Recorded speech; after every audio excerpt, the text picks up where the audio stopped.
Hello, shout out everyone. So, ayan, sobrang sakit ng tuhod ng inyong lingkod. Sobrang sakit ng tuhod ni Mami, inaatake na ng rayuma. So, ayan, hilot-hilotin ko yung sarili ko, guys. Binabad ko na to sa tubig na may asin, na yung kaya ko yung init.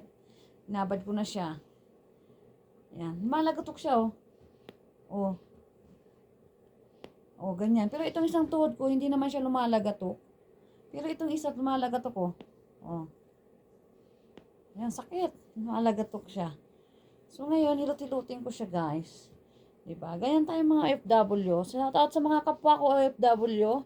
Relate kayo sa akin, diba? Pag may masakit sa inyo, sarili nyo lang din ang, kumbaga, gagawa ng paraan para maibsan yung sakit na inyong nararamdaman, diba? Ganyan yung mga OFW.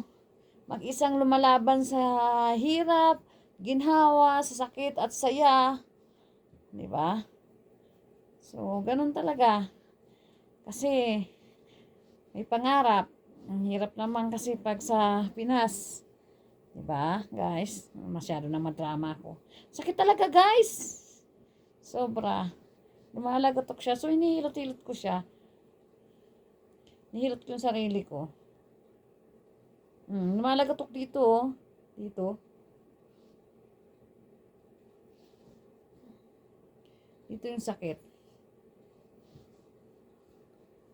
Yan, di ba? Sino kaya relate sa akin? Sobrang sakit. Thank you for watching. I love you all, guys. Ayan. Baka meron kayong maipapayo sa akin. Kung anong dapat kong gawin dito sa aking tuhod. Ayan. Paki-comment down lang po dyan sa baba kung meron kayong maipapayo sa akin, guys. Thank you. I love you all.